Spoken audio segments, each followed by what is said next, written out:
Hey, Les. Hey.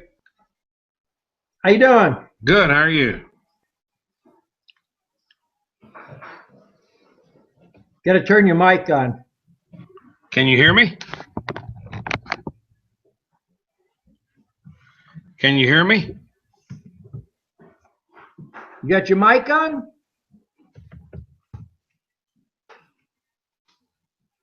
Don't hear you tonight.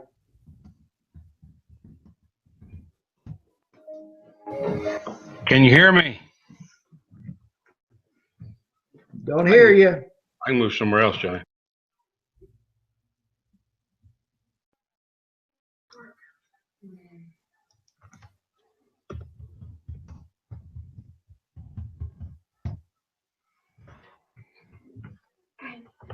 Same problem? No, we had it fixed a little while ago. We tried it out. It was working.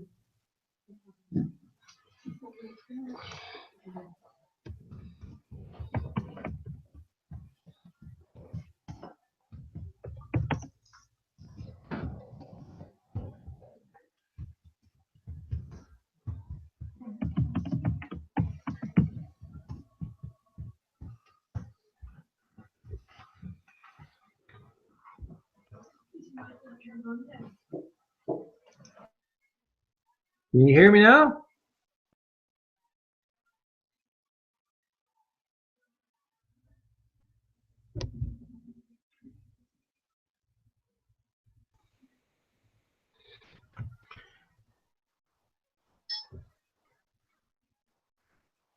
Don't hear you.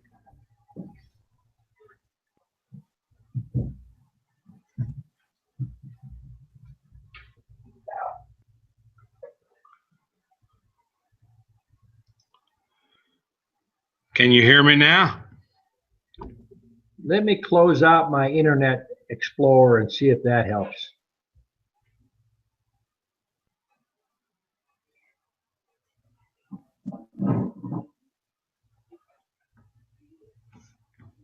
Well, I thought the thing was working.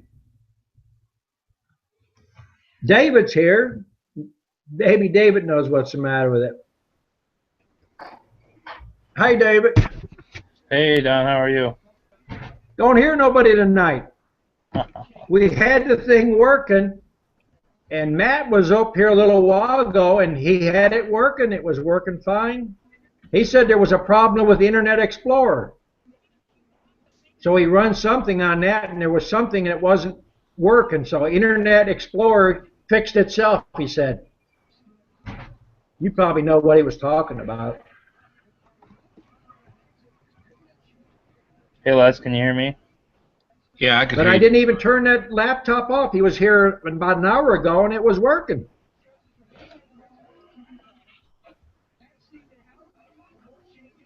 You think I should shut the thing down and reboot the whole thing? Yeah, let me turn that on and see if you can look at it.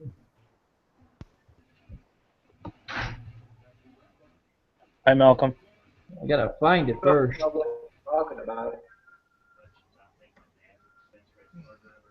Hey, Les, can you hear me? Yes, I can hear you. But I didn't even turn that laptop off. He was here about an hour ago, and it was working. I can't even find it on my thing here no more.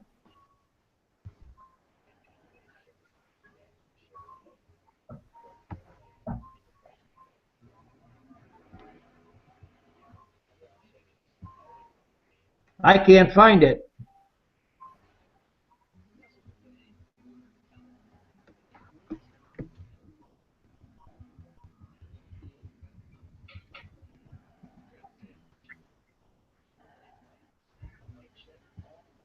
I'll search for it here.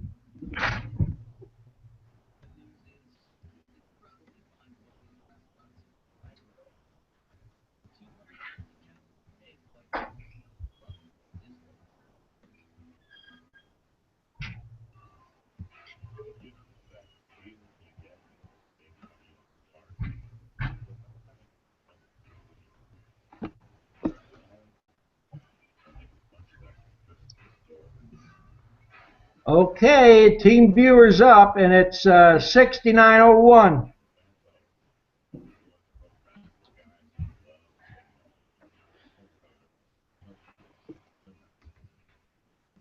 Malcolm don't have no mic, that's why we don't hear him.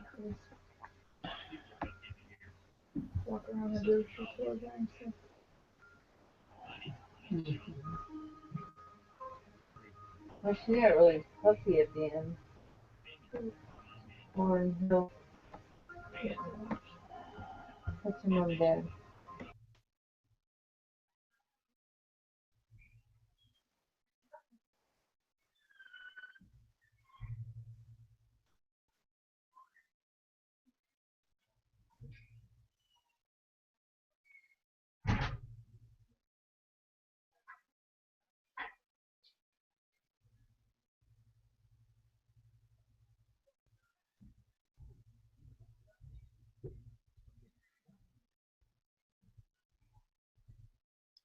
He done went on the Google Hangouts and tested it. It was working fine here just 40 minutes ago when Matt was here.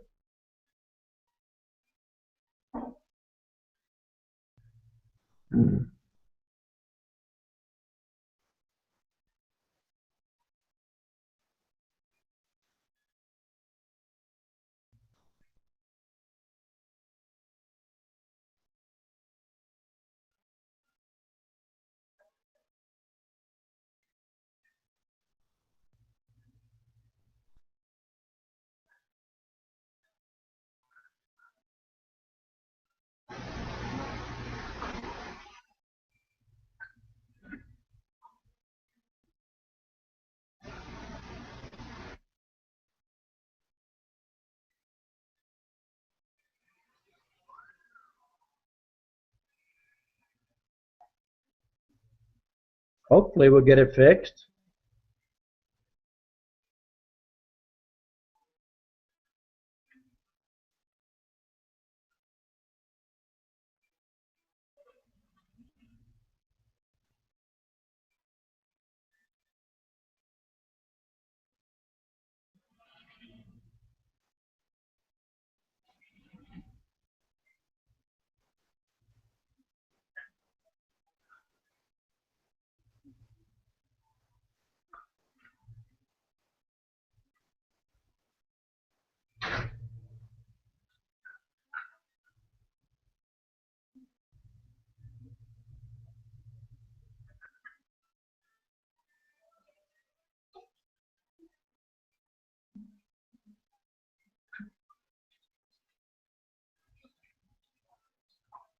Did you see where he redone something in Microsoft? It says, enjoy your new Microsoft program.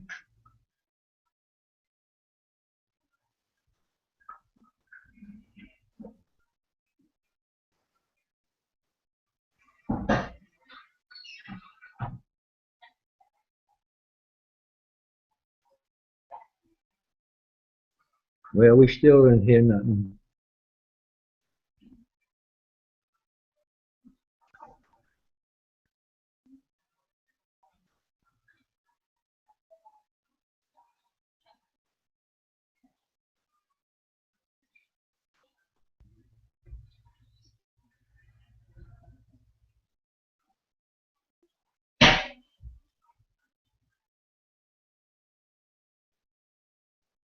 New computer?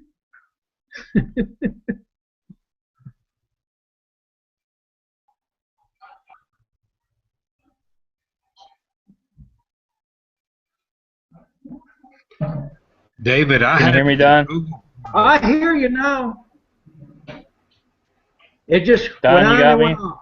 I hear you now. All right. Do we got to fix this time? Hope.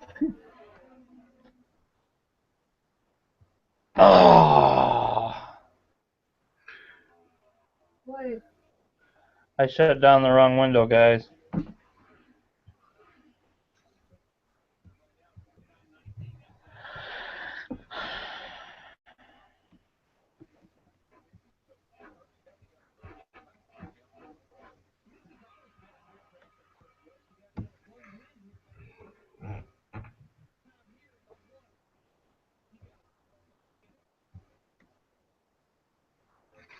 He will have to invite us back, right? Let me try something here.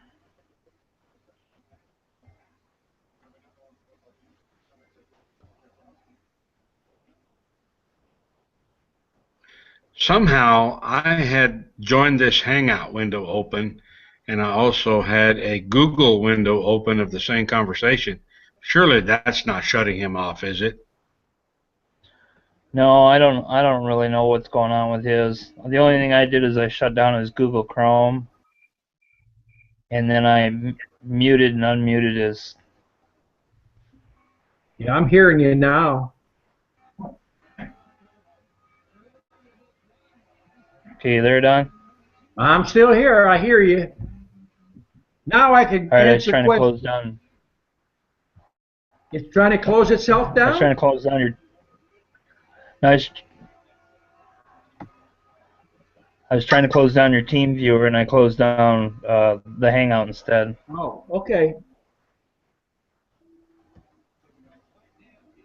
Now we should be up and going. It's all you, Don. Okay, appreciate it, David. Yep, you're welcome. I thought I was going to have to buy me a new computer. I'd buy a computer to talk to my bee friends. It's worth it to me.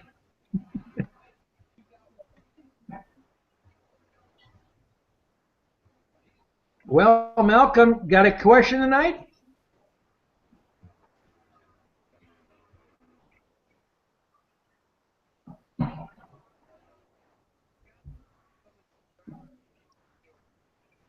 I guess you don't have his speaker on, or his mic.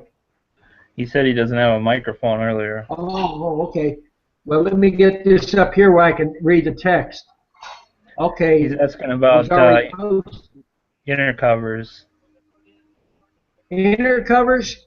I use inner covers. I've done away with them a long time ago. They just are collected for small hive beetles, roaches, ants, all kinds of critters live up there. So you use more of a migratory top, right? No, I like a telescoping top. Keeps the top from warping. I used to use a lot of migratory tops when you move a lot of bees. It saves about 3 inches, between hives. So 3 inches, time you put on a trailer, it adds up to an extra 3 or 4 rows.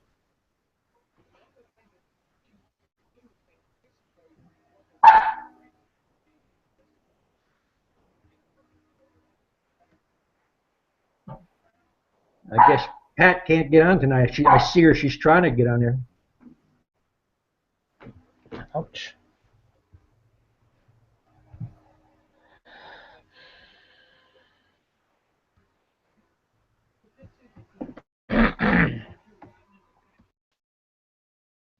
Well, I don't know if anybody's been cutting cells out, but right now we're starting to cut a bunch of cells. We did our first grafting, and we're gonna start doing private lessons on the grafting.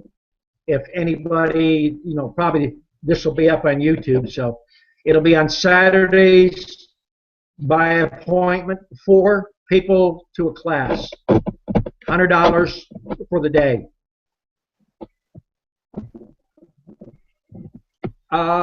Rainy weather, if the quicker you get a queen out in rainy weather, the better you are. But I've seen a week, 10 days go by where you had bad flying weather, and the queens will turn out halfway good. The quicker, the better. Don, on my queenless hive, where I had 2 queen cells last week and I lost them, there's no queen in there that I can find. I looked through several hives today, found queens, lots of brood, no queen cells, lots of drone cells, but I could not find a queen in that one hive. Would it be okay to go ahead and order a queen and put in there? Well, if you open a hive up and you're not using a lot of smoke, the beehives sound fairly quiet. It's not buzzing a lot roaring.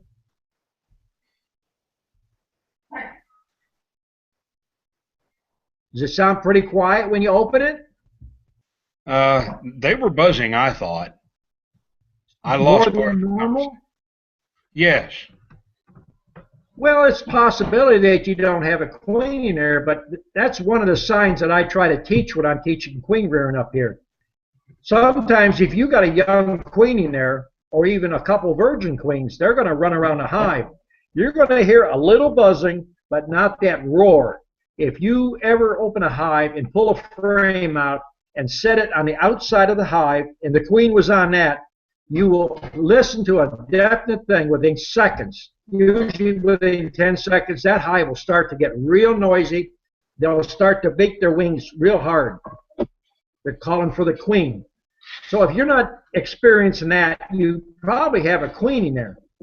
Well, I'm not experiencing that. I did pull a frame out of one of my other hives today and found the queen, and I heard the roar below.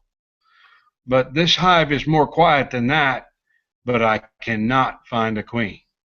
And no brood. You have eggs? No brood. Nothing. No brood?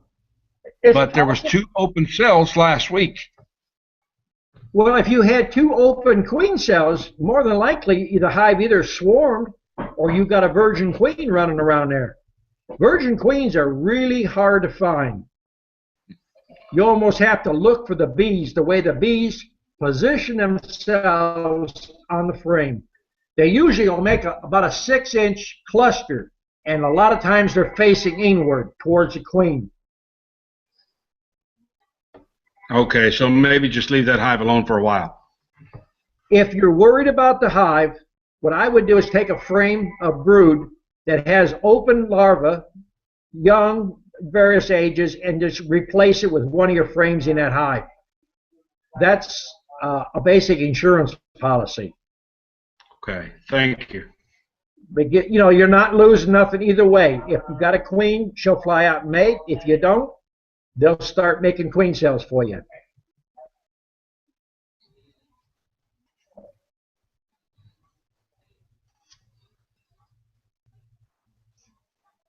Malcolm wants to know, what kind of bottom boards do I use on my nucs? I use 2 types. I use a solid bottom, which has, it's just nailed to the box with a 3/4 hole right about halfway up. That's one style that I use, and I use that for a 1-frame split. Now, when the hive gets strong, or the nuc box gets pretty strong, I put a regular bottom board on it. That way I can come back and I can use oxalic acid vaporizer, or I can fog in there easy, and I can also add a super if I'm going to let it go into honey production. I got a bee sting on my nose today. I got an itchy nose. I was working the bees without my smoker today. My son was working with me. Okay, virgins hide on the sides. Not all the time. I found them on the walls. I found them in any kind of little openings on the side of a frame or just inside of the sidebar. They're elusive. You have to look for them and listen for them. Now, virgin queens, a lot of time you can hear them piping. And if you've never heard queens piping, it kind of sounds like a weak turn signal in a vehicle that the battery is almost dead. They'll go eep, eep, eep, and then you can hear. Sometimes you can hear 2 or 3 queens in there. I don't know different people at different times in the beekeeping. Some people never heard of queen pipe, you know. So I'm trying to put out as much information to get the average person where they can handle bees good.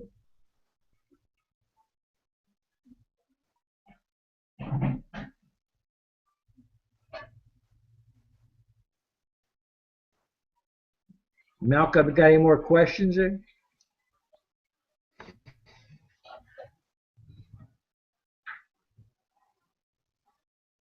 I guess everybody forgot about having hangouts. I'm going to try to do these on a regular basis now that my voice, the audio is working.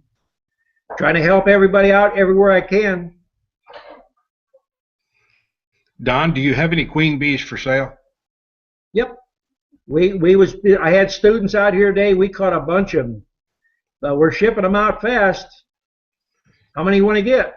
I'd like to buy about 4 if you fly them. I mean, if you airmail them. Do they airmail them or what? We sent them out on priority. In fact, here's some boxes. These are going out, and this is what we use. Okay. Priority mail. They usually go out pretty much. You'll get them within about 2 days, and whatever the flat rate box costs plus whatever insurance runs, and it goes in increments. We insure everything, so that way if you have a problem, you got good bees.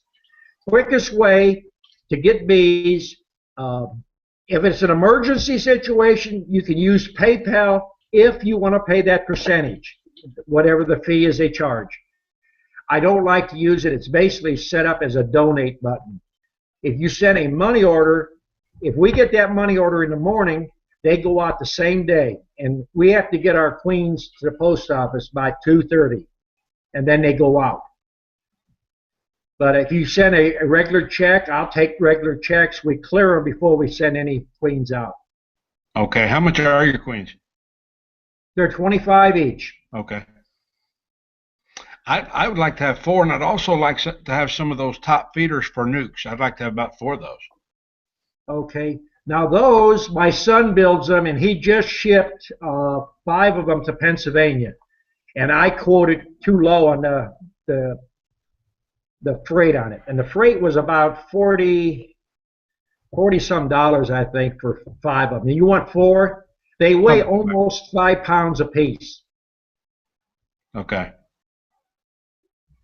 Now, if you're handy, if you got a table saw, get one. And you have a hands-on, you can copy off of that, or you can download the plans.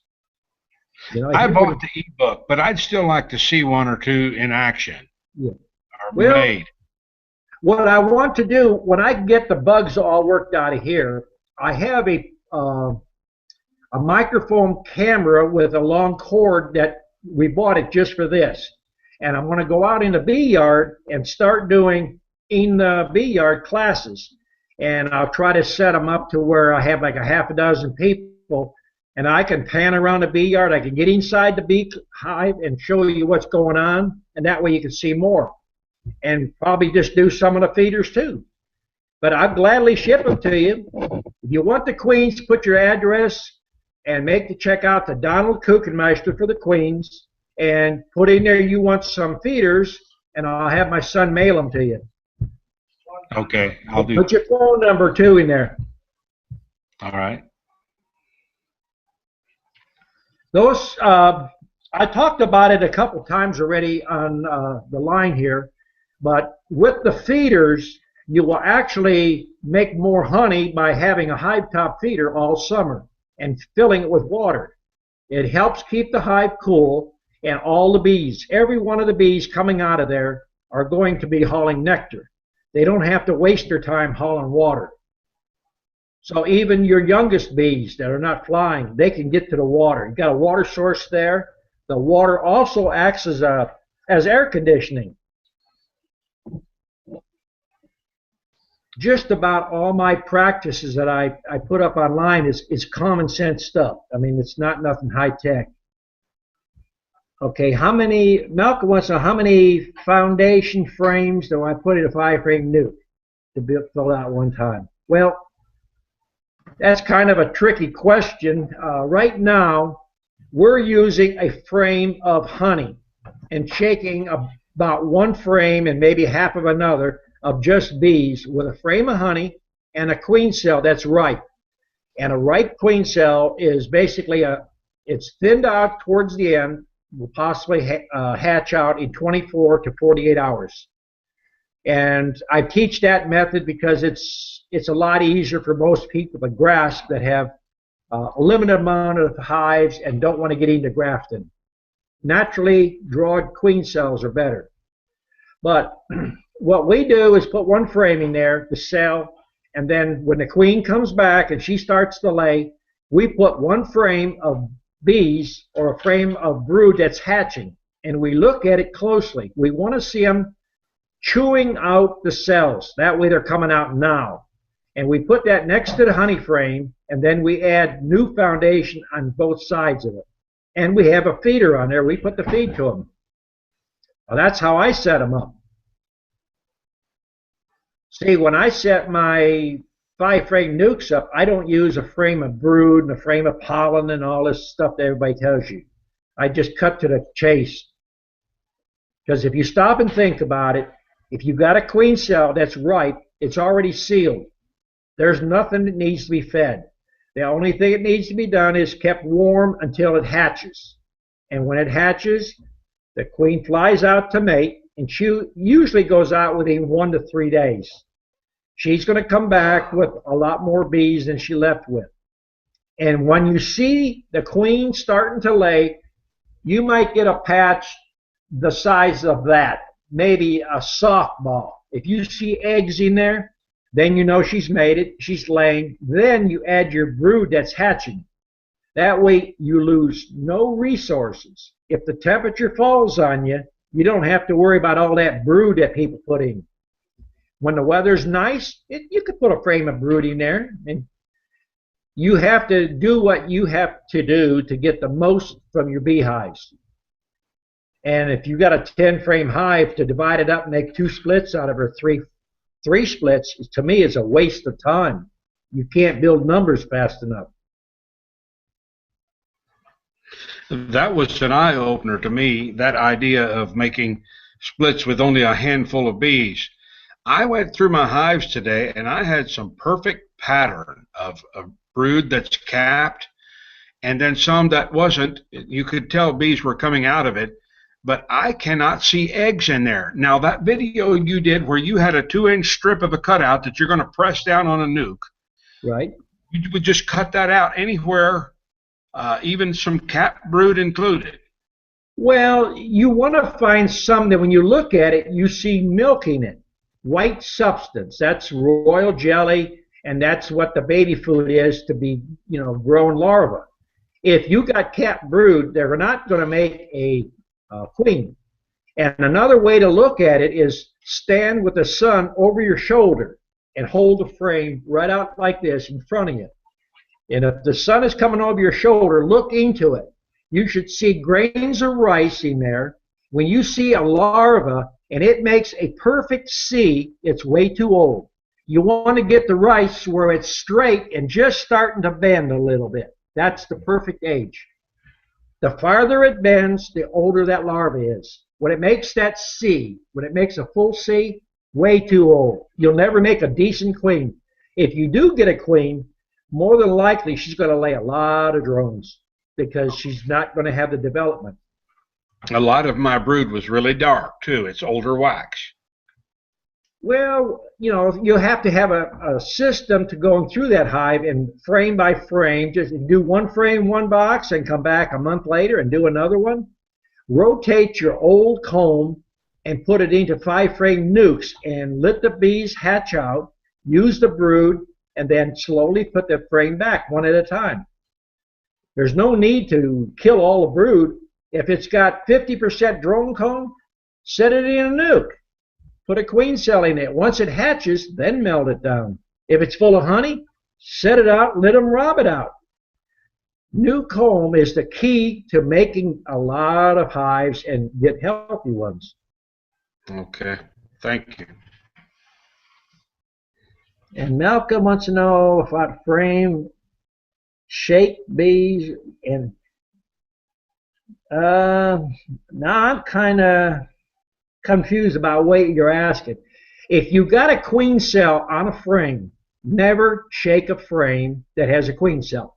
If you shake it, you're going to get basically shaken baby syndrome, and you're going to have a queen that's born that's going to have bad wings or bad legs on them that just deforms the queens.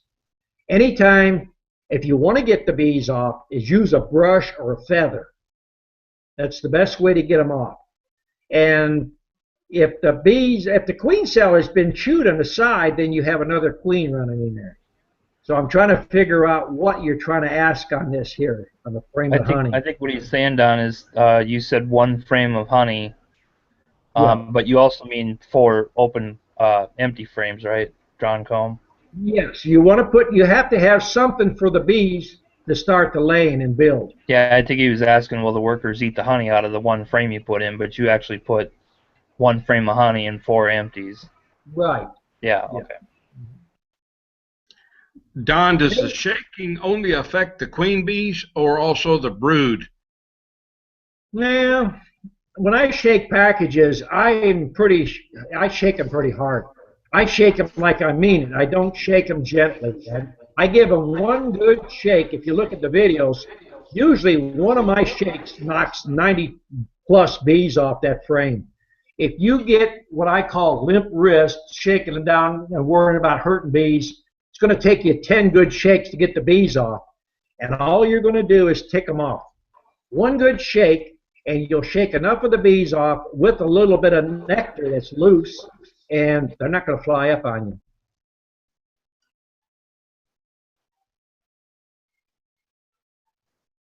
Okay, I can't see. I got something blocking here, but you got a foundationless brood chamber.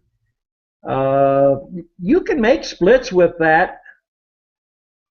If you have a hive that's got old comb in it and you put a frame in and you're going foundationless, once they start drawing 2 inches of comb down, the queen is 90% more likely to lay in that new wax than old wax. And let's see. You can put a frame in and basically do what they call walk-away split in a nuke, but you're always risking a lot more resources. The whole idea of making splits and stuff is to make as many splits as you can without losing your resources. If you take a 10 frame hive and make 2 splits off of it, and one flies out and mates and don't come back, you lost 50% of your population. Makes more sense to take that same 10 frame hive and make 9 splits with less brood that's going to fly out. You only need enough bees in there to keep the cell warm, and when they come back, they're going to have more brood, more bees with them. I've learned that basically the hard way.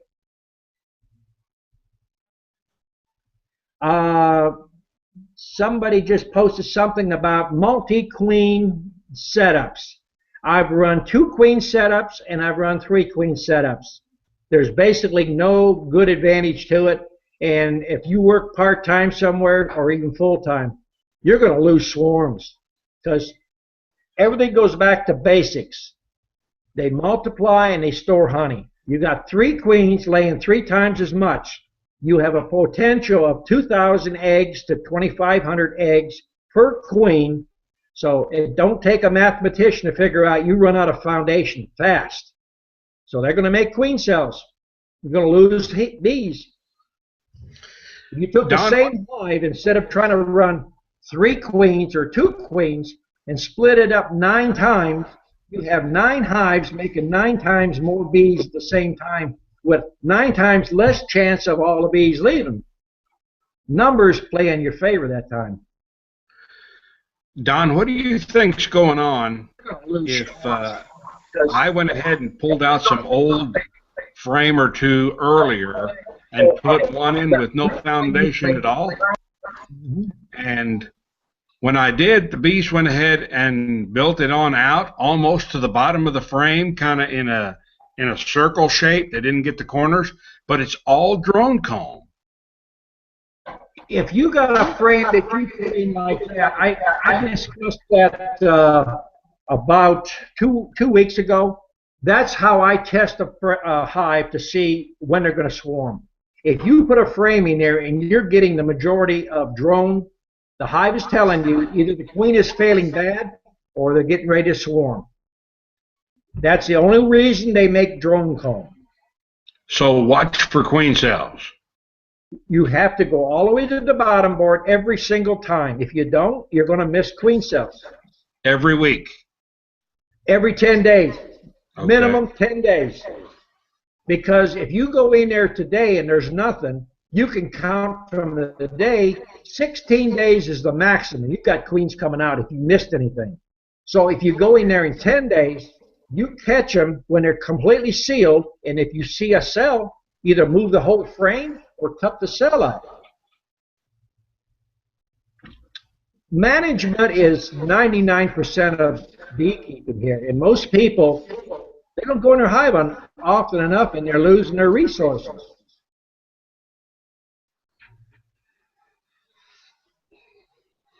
These hives were extremely propolized. They were hard to get apart. Now, you know what that tells me? What's you don't that? want to hear it, but that means you don't go in your hive very much. You're right. I have to suit up. These will eat your lunch. No. You take these bees that we're going to ship you, you can get out there half naked and them bees ain't going to sting you. Look at the videos. I have women out here. I had some out here today working the bees in their shorts. They don't have bee veils and stuff on. I see your videos. If you got a hive that is so glued up like that, you're not into it. What you need to do is get you a maintenance program. When you go through a hive, take your hive tool and scrape off the propolis on the sides of your frame, every single one, and throw it in a little container or a Ziploc bag. That stuff is like gold. It's like $60 a pound or better. Okay. Now, if you do that twice when you go through it, you can reach in just like I do in the videos. There's no trick photography here. I reach in a lot of times with just my finger, separate the frames, and pull them out. I've seen that, and you sure can't do that with mine. I'll bet you if I come over there and work your hives for a week straight, you could get in there and do the same thing.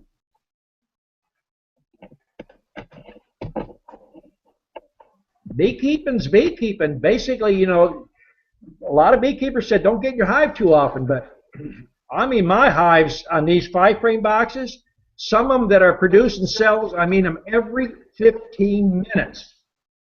Wow. But see, I'm running queens.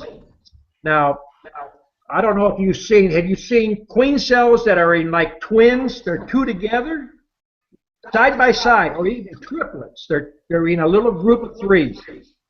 You can't cut them apart. So we take that whole frame.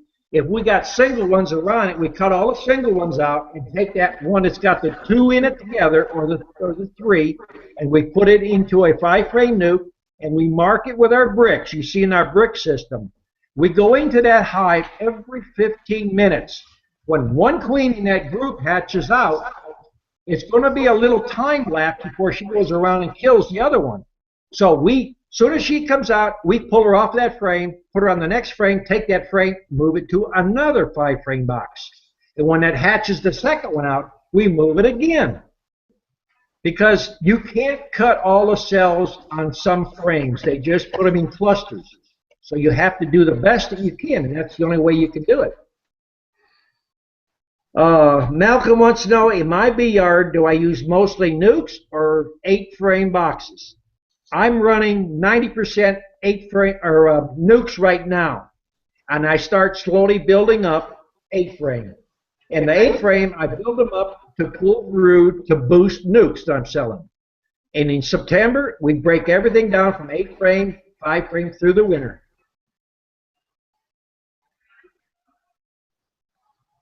Now, if I get some of your stingless bee queens, and they mate, and I try to cut some cells, and they mate with the drones around here, that will change again. Am I right? Well, I mean, that's why people come from all over. They're trying to learn the genetics.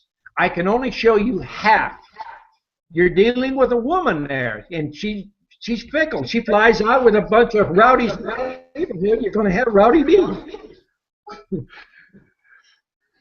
Makes sense. Somebody wants to know about soy protein. I don't feed soy protein because basically it's going to cause a lot of hive beetle problems.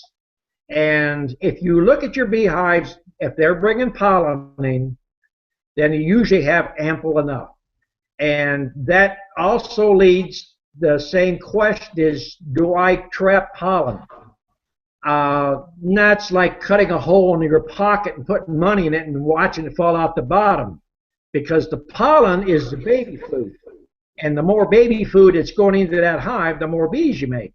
And if you want to sell pollen on the side, you're not going to build much nucs up or many bees. One thing has to give over another.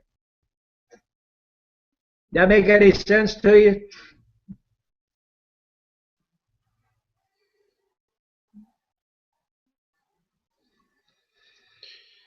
I'm really interested in learning how to do some of this easy queen rearing.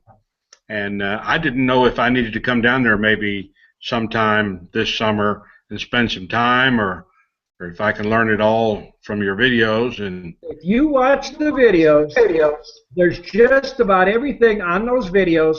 I'm here on Saturday night. You make a mistake, you tell me what you've done, and I can help you correct it. You're not going to spend more time on the road going back and forth and learning anything. You're going to have to try and see what works and what don't work. But you have to get a magnifying glass and find the eggs and cut that strip out. Not necessarily. No. If you go and put the sun over your back and you look down into the frame and you see mostly white stuff in there, those are fairly young bees. Cut your 2-inch strip out and set them between two frames. The other way is to cut a strip 1 inch wide and press it to a cell bar, you know, like we use for grafting. You've probably seen a picture of them. Just take your thumb and push down every inch. That spaces them out.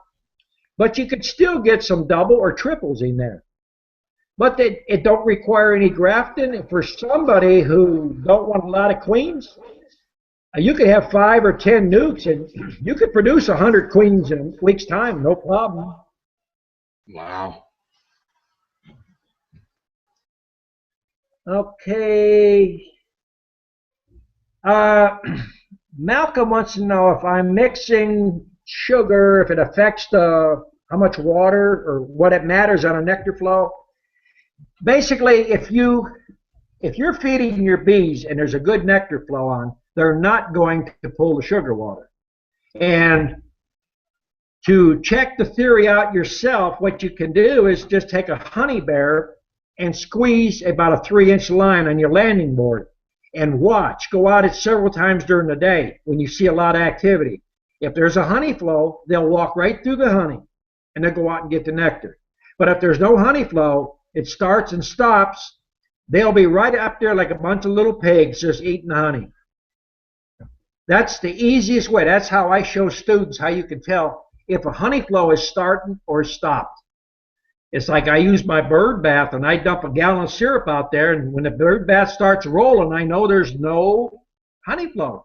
And the honey flow starts different times in different areas. It might come on 2 different times a day. It might come on 3 different times. We got a morning flow, and usually around 2 to 4, we have another good flow comes in.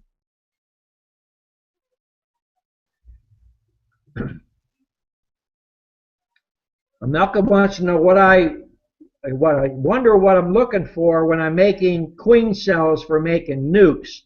I try to, first of all, get a hive that went through the winter. Or if you got a hive you got out of a house or a barn, it's good stock. It hasn't been treated. Those are some of the things that I look for. And you want to look for a queen that's laying good patterns. And you're not going to find a queen that lays every single hole in a frame. You can find the best queen, and you're going to have in one whole frame this long You might have a hole here missed, a hole here missed, one down in the middle here missed, maybe 6 or 8. That is just the way bees do.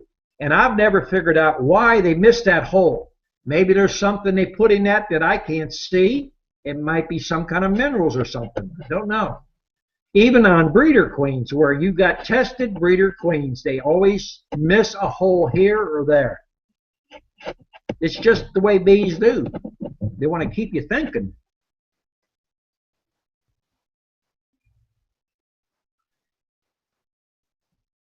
Okay, Malcolm wants to know what time of the year in my area that I look for. I look for red maples is the first thing I look for. And when I see red maples, there's usually enough pollen coming in, there's enough nectar that you can make queens. And the next thing you have to look for is stable temperatures. If the temperatures are falling on you, you're not going to make queens. Whether you graft, let them make them themselves. Well, they could make them themselves if you have a really crowded box. But the box has to be at a certain temperature in order to make good queens. I'm 100 miles south of Kansas City, and I saw tons of red and yellow pollen come in today. Probably red maples over there blooming. The yellow could be dandelions. It's hard to say. In different areas, yellow could come from different plants. We got stuff here that probably don't even bloom where you're at, and you got stuff over there, you know. I think I have a student, well, a previous student up in Washington. Now, they got fireweed up there. I've never seen fireweed over here. I mean, it's probably northwest and up towards the Canadian border. You got fireweed at your place, David? Not that I know of. I'd have to look at a picture to know it for sure. We're mostly clover and alfalfa around here. Yeah. And then because we got so much farming, everything else gets hit with 2,4-D and Roundup. So That's bad on beekeeping. yes, it is. You got to watch where you put those bees. Yeah, the couple of my yards that I've got now, they're on river bottom ground, so they don't really plant crops on them. They just graze cattle. So the couple spots I have, I've been pretty fortunate that they let the wild alfalfa and the clover grow wild along the fences.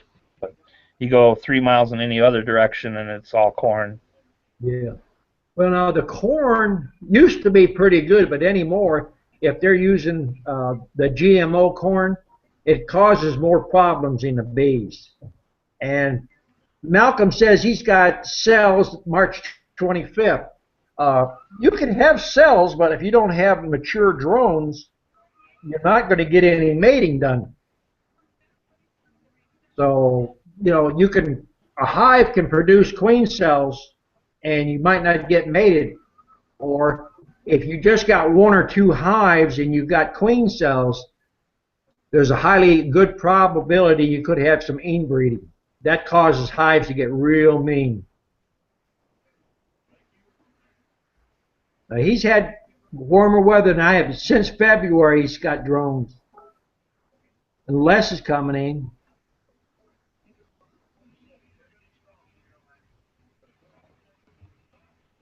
And let's see.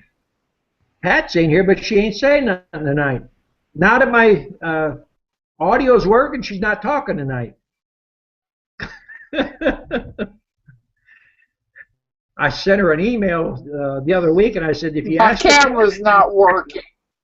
What ain't working? Your camera? My camera's not working. Well, I wasn't sure the audio was working. Well, I'm glad I'm not the only one's having problems. But if you ask me your questions now, I can give you an answer, maybe. We have a hive that is so full of drones, and we think there's a laying worker.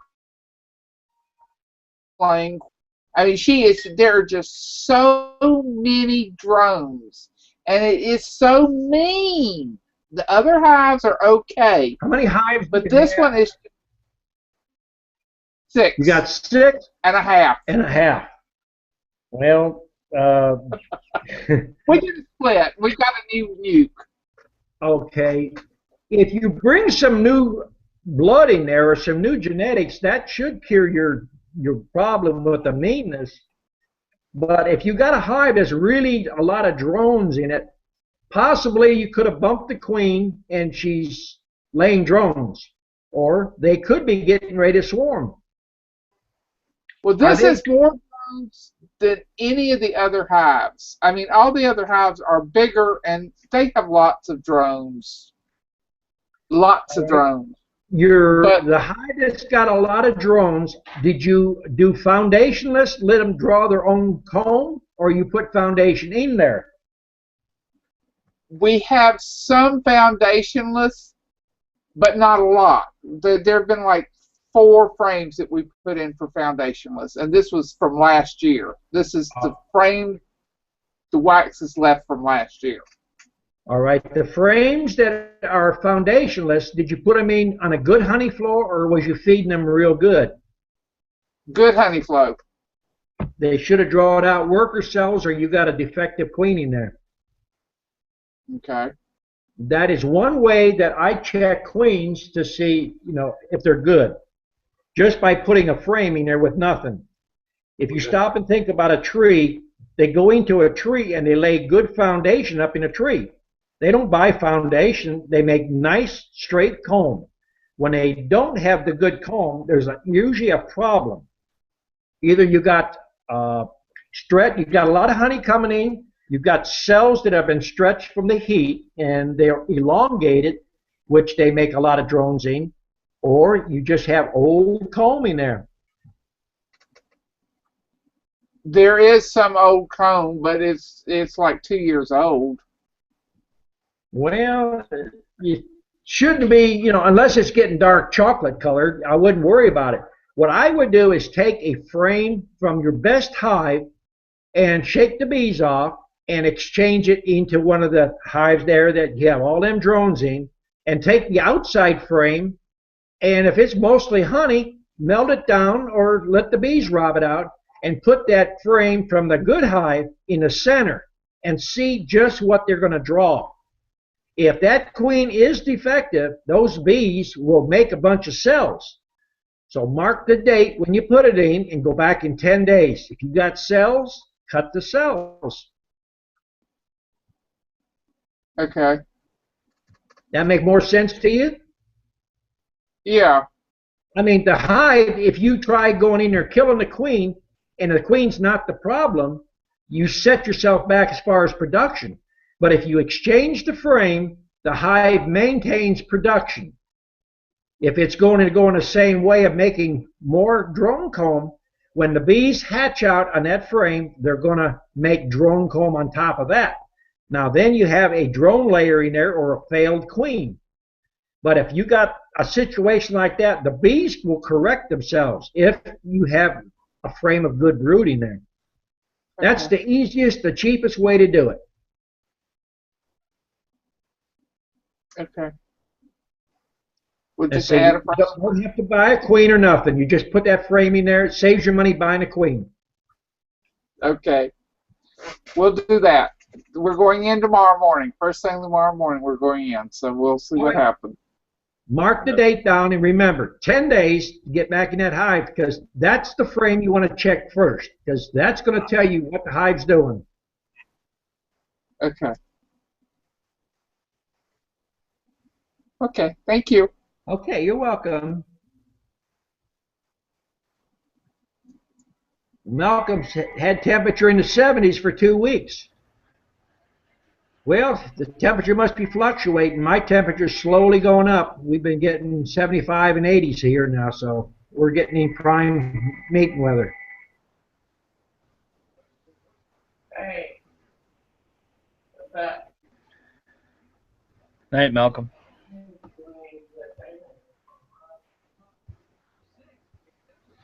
All right, Don, I thought of a question.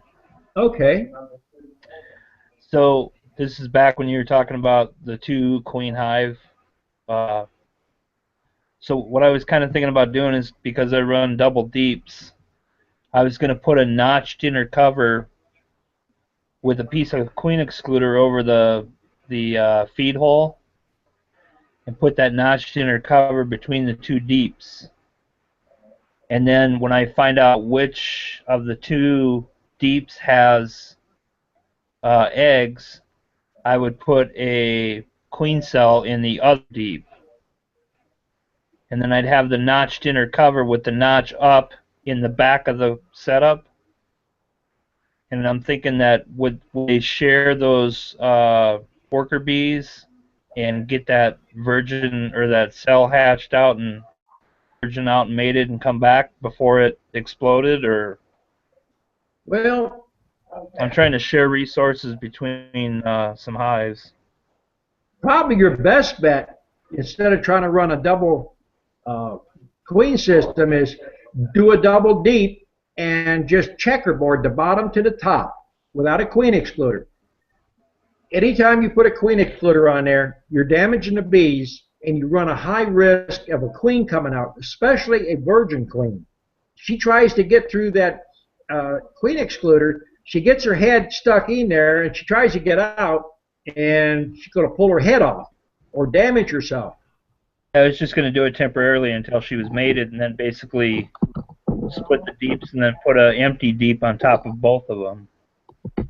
You can try and see, but I've always had better luck just taking a good strong hive and just checkerboarding one hive and making it one hive. Because that virgin, when she hatches out, she's going to make her rounds through that hive, and she's going to smell that other queen, and she's going to try her best to get to it. And that's why you run that risk of them getting. I had them get stuck in queen excluders. A virgin well? Oh yeah, they're smaller than a mated queen. Okay, I got you. I mean, you have to think of the possibilities. If you I was put just a, trying to put figure the out hive, how to make the most of what I've got going into this summer. So your best bet is to take it, keep it in a single story, put the sugar to them. When they get crowded, they're going to make cells, and then take the cells out and take a frame of honey and put a cell with it, just like I just explained. That's you're risking the least amount of resources, and the hive does not stop production. If you pull a queen from a hive, at the minute you pull that queen out, the hive actually starts to suffer because they start to do all their resources on replacing a queen. They won't forage as much. But if there's a queen in there, they forage to the point where there's no room to lay eggs. Then they make cells.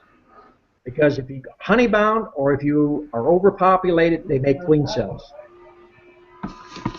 yeah, and I've seen both. I mean, it's bizarre because one year I had 15 honeybound colonies, and then the next year I had 15 broodbound colonies, and I don't have an explanation on Well, why that happened. it's got a lot to do with your honey flow, temperatures, everything. Right.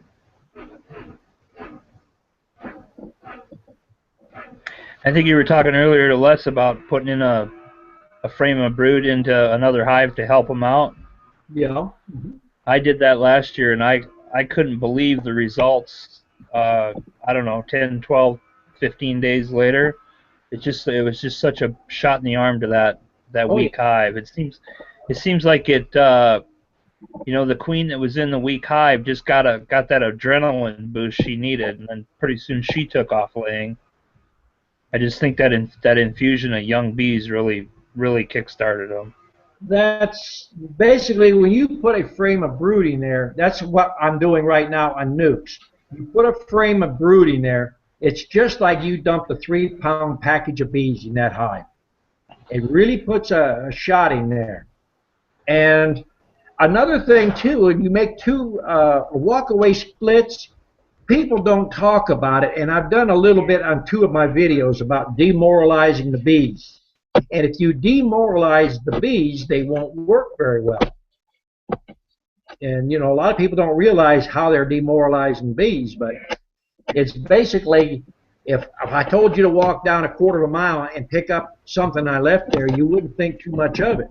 But if I said walk 10 miles down the road and get the same thing, right away you'd throw your hands up and say, oh, that's a big job. I don't think I can make it. And you got all these excuses. Well, the same thing with putting too much foundation at one time in a hive. You overwhelm the bees and you demoralize them.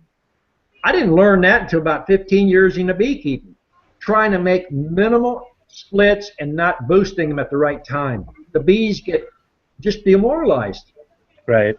Because what do they figure? There's 7,000 bees on a capped frame. There's like 7,000. It like depends on the frame and like on small cell they figure whatever the large cell there's 22% more bees because you got a smaller area and you got a lot more bees. Right. There's I had that weak hive. I put that cap brood frame in there, and it was unbelievable what that did for that colony. Within just a short period of time, they make 3 times as more honey coming in. Yeah, it just it was alarming, and there was, I could tell too because there was a very different coloration to the bees that I slammed in there, and so you could tell which bees were the boost visitors or whatever you'd want to call them. Mm-hmm.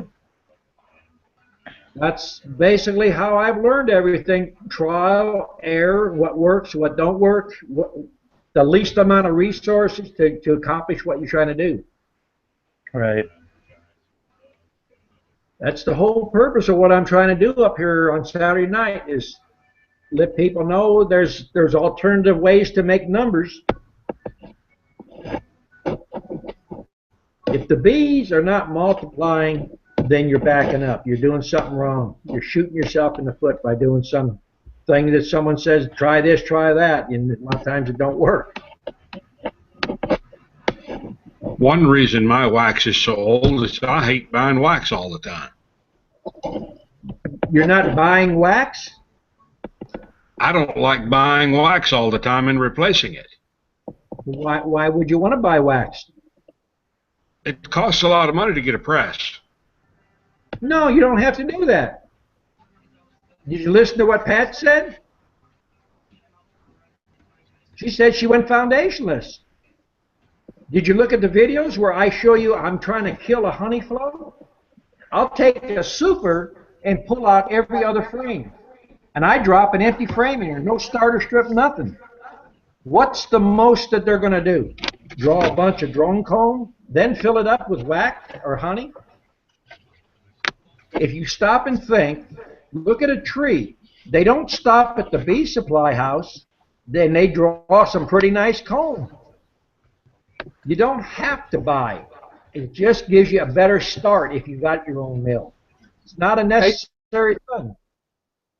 They draw some beautiful comb out, and they can do it in. We put a box on, 8 frames.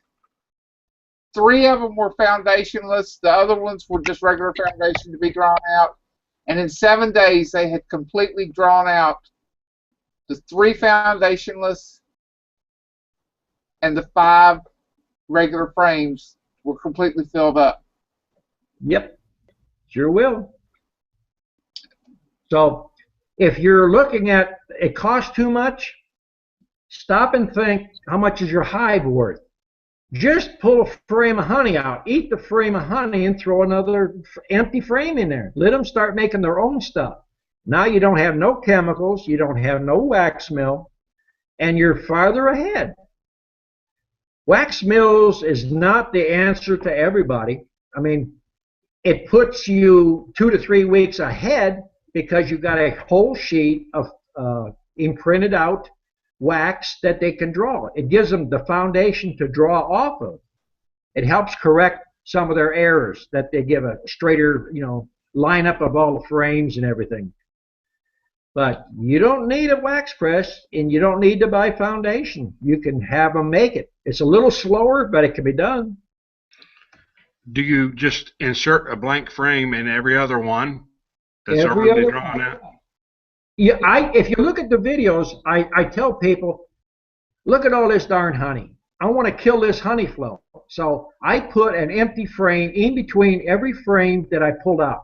And I pulled out the frames in a honey box that is already sealed. I don't care what they make. If they make drone comb, I'll use the drone for mating queens. I'll set it off into a nuc and throw another empty frame in there.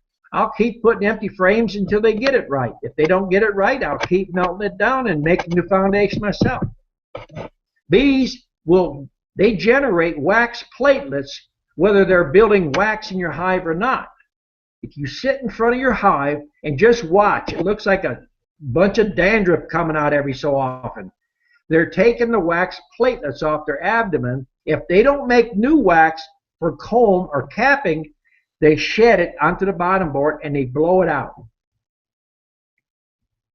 So a hive that you take drawed comb and set it there on a package and take a same package and put it on a hive that's got all new foundation, they will use that all in wax platelets and they'll build faster on that new comb than on the old comb. I've showed that in a couple of my videos. They prefer new comb. They would rather work that new comb than old comb.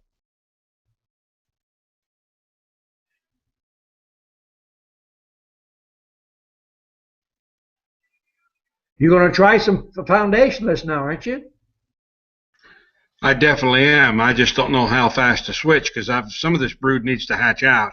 I got to let it time to hatch out. I don't know whether to move it up or leave it where it is or just wait. You know, she's probably going to lay in that again. Well, I mean, you're not going to get every single bee to hatch out. Get what the majority hatched out and use the frames to move out to a nuc. And then just replace 1 or 2 frames at a time in your box. You're not losing nothing. You're building a nuc at the same time.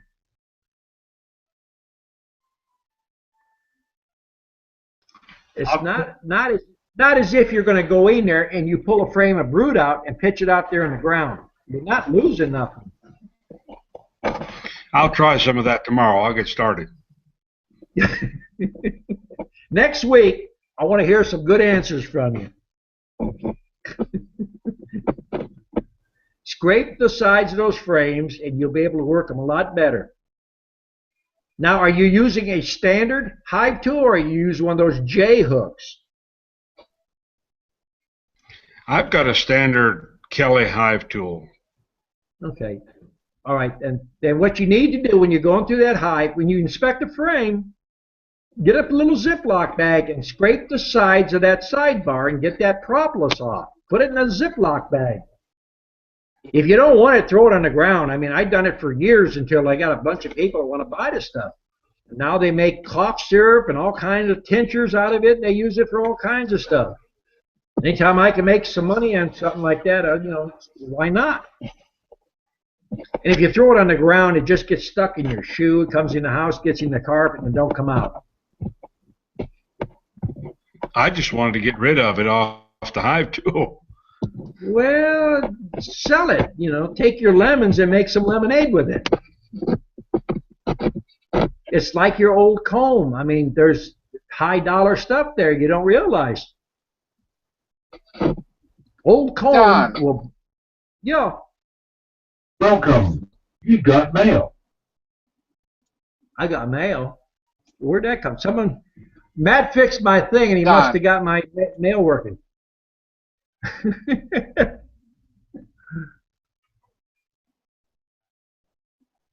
We got one more. Have you ever worked with top bar hives? Have I ever worked a top bar hive? Yes and no. I don't give no advice on it because I'm not an expert. It goes against the grain a lot, and people that's got top bar hives got a lot of money. You know, to work a top bar hive, you need about 20 of your friends that stand there, and each one holds a frame, because the frames, they come like a feed trough, a taper like this. Now, I seen one of my colleagues out there take a perfectly good drawn comb and take a pair of big old tree pruners, cut the sidebars and trim it and throw it in a top bar. And I thought I was going to pull my hair out what I had left. They're not good for, about anything. And for what people pay for them, you could buy 3 good Langstroths that you could work, that you could extract. And I haven't seen an extractor you could put a top bar frame in there and extract it. So it's basically back to crush and run. And if you got 5 top bar hives, that's a lot of sticky hands all day long.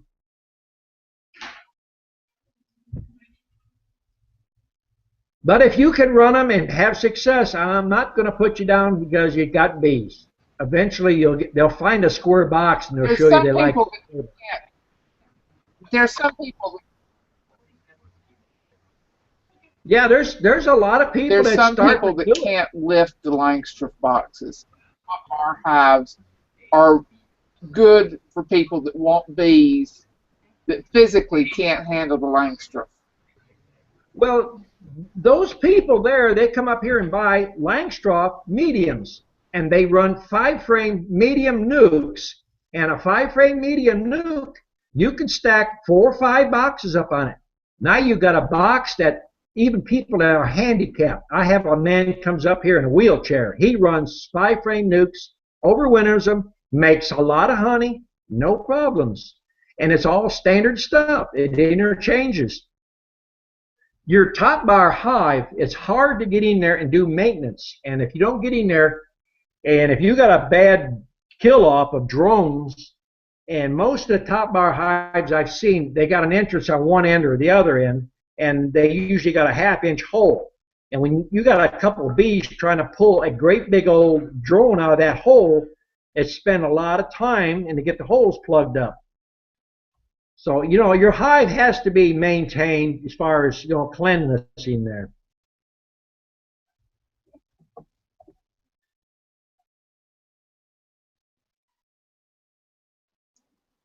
Very true. It's just something that we're playing with. We have the Langstroth, and we're playing, and we have the nucs, and we're trying the top bar because they were fun to build.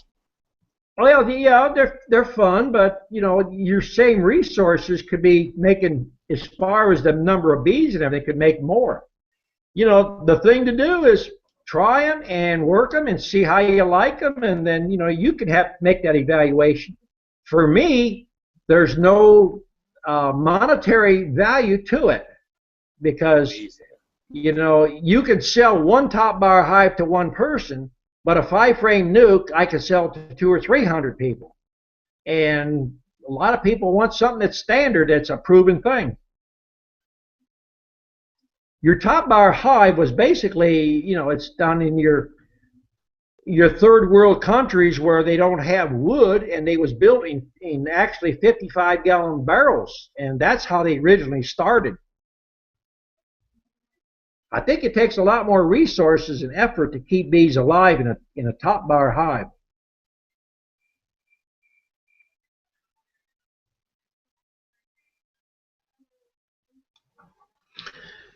If you just put a wooden frame in with no foundation, what holds that foundation in place? It'd almost be like a top bar hive. It wants to fall out if you hold it sideways. I've seen a little bit of that.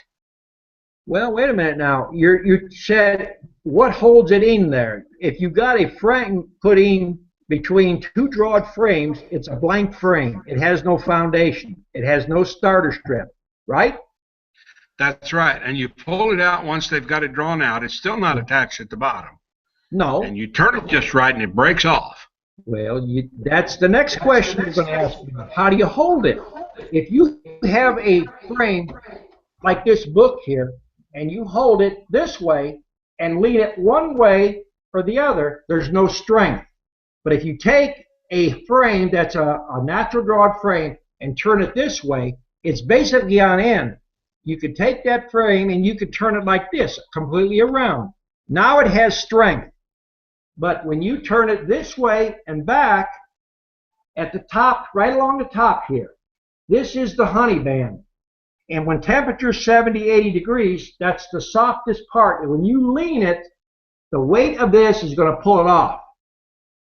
Standing it this way, the structure of that honeycomb is where the strength is that way. That's what I did wrong. I had one break on me today, and plop, there it went. If you do exactly like I say and come on here next week and you say it fell, I'm going to tell you, you must have fell then. Because there's no way, even when you extract, I can take a frame that's naturally drawed and put it in the extractor and extract it dry, and it will not blow out because of that vertical or strength. But the exception is I don't use a motor. I use a hand crank, and I go so many turns one way, and I watch the inside of my extractor. When I see it's starting to throw a little bit of honey out, now I reverse it, and I go the opposite way.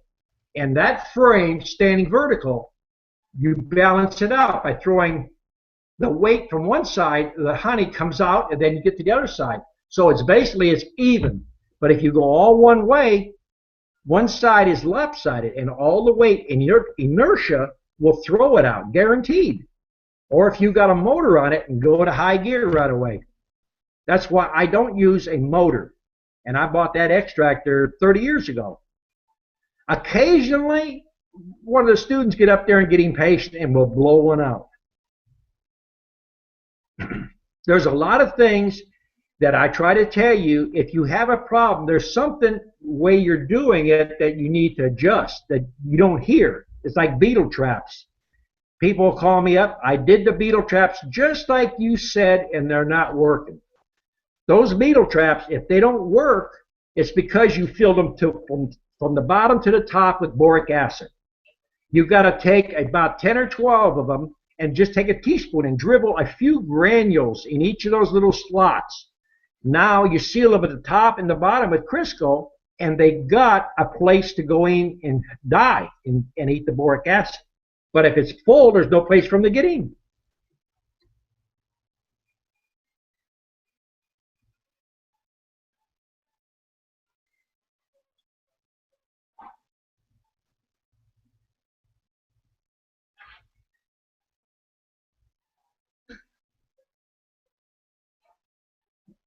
I guess Malcolm left.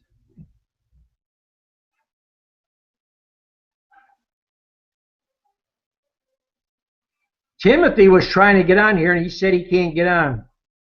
I guess I'm not the only one. When I get on, I can't hear nobody.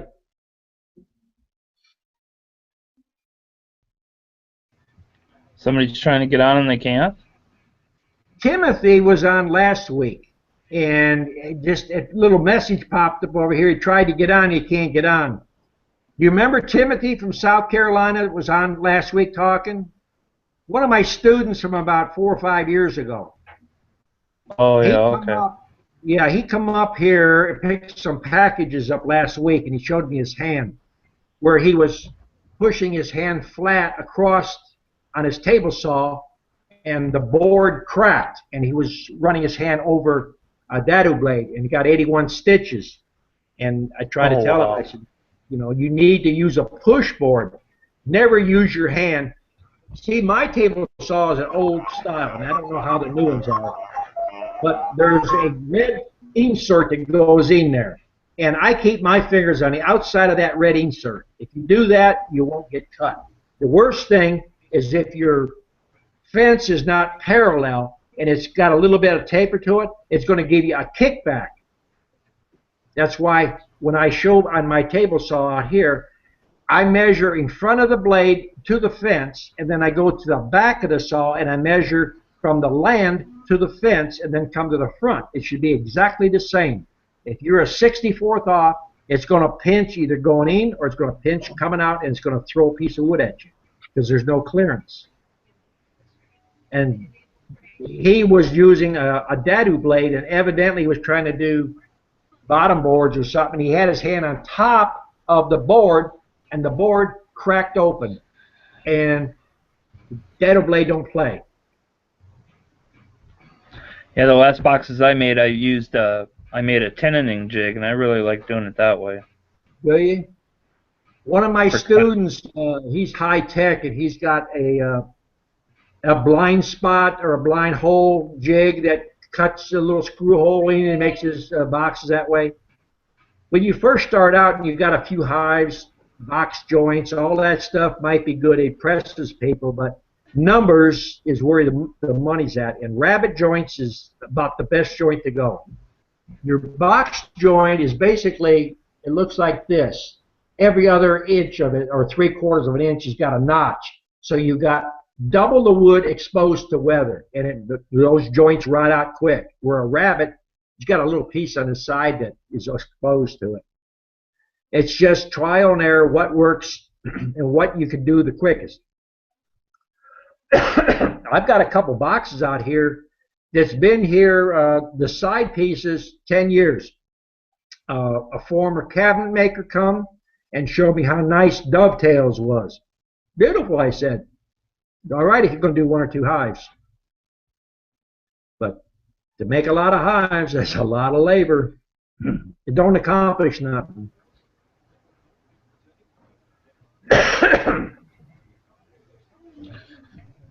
Don, my son and I have a shed building business. We build a lot of portable sheds, and we get a lot of scrap plywood, but it's treated.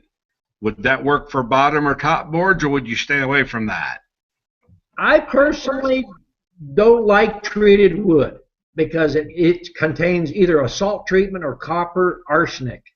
So when it gets damp, the bees could suck off that during a dry spell. I wouldn't take a chance on it. Regular plywood, I wouldn't be, afraid to use it. Marine plywood, I've used it in the past, never had a problem. I try to use whatever I can salvage cheap. Okay, we also get a lot of OSB. That's not treated, but it has glue in it. Well, I mean, when I first started making nuke boxes, I lived down south where they had a particle board plant. And I used to get truckloads of that stuff for the hauling. Sometimes when they first set up, the first few runs going through there, the glue is not set up perfect or something. The boxes don't hold up real good, but when you don't have no money and you're first starting, I mean, you got your labor and saw blades in it, and that's it. And throw a couple coats of paint on it. 6 months, a year, you've got a little money coming, you can go the next step up. Run across scrap plywood or buy the plywood.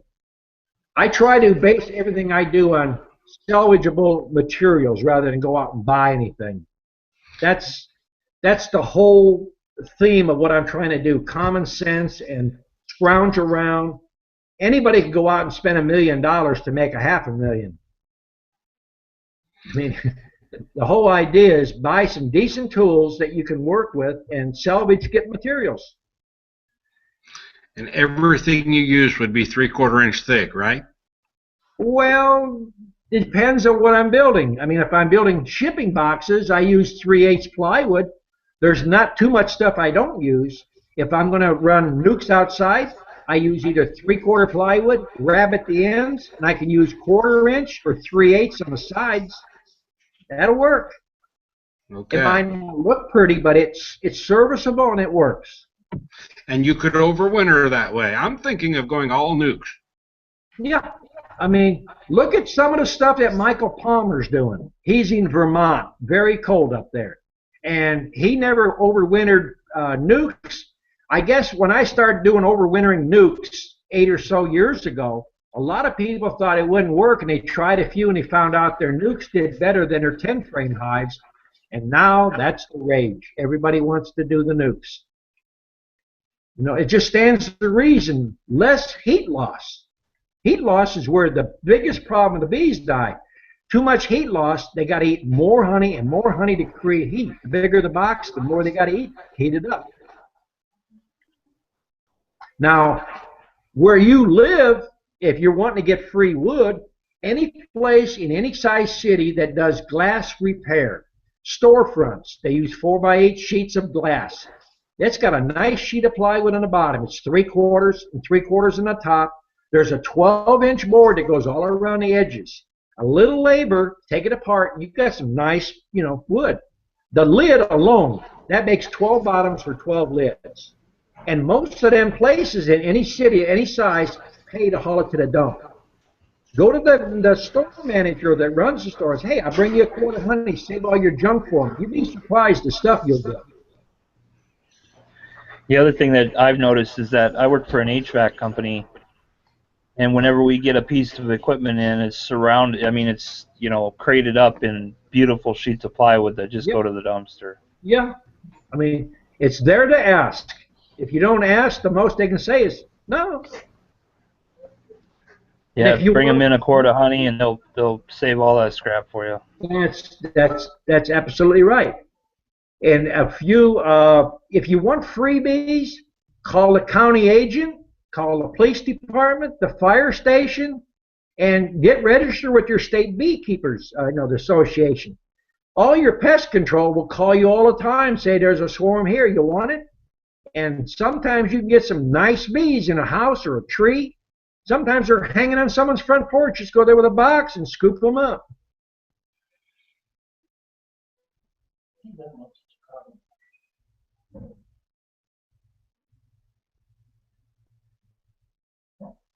Well, if nobody else got any questions, I'm going to head out. I got to make some phone calls yet. The phone is not stopping ringing. I'll see everybody next week and think about some good questions for me. I All right, Don, appreciate thanks. you fixing me up, David. You're welcome. Hope Thank you, things Don. I well. appreciate it very much. All right, everybody have a good night.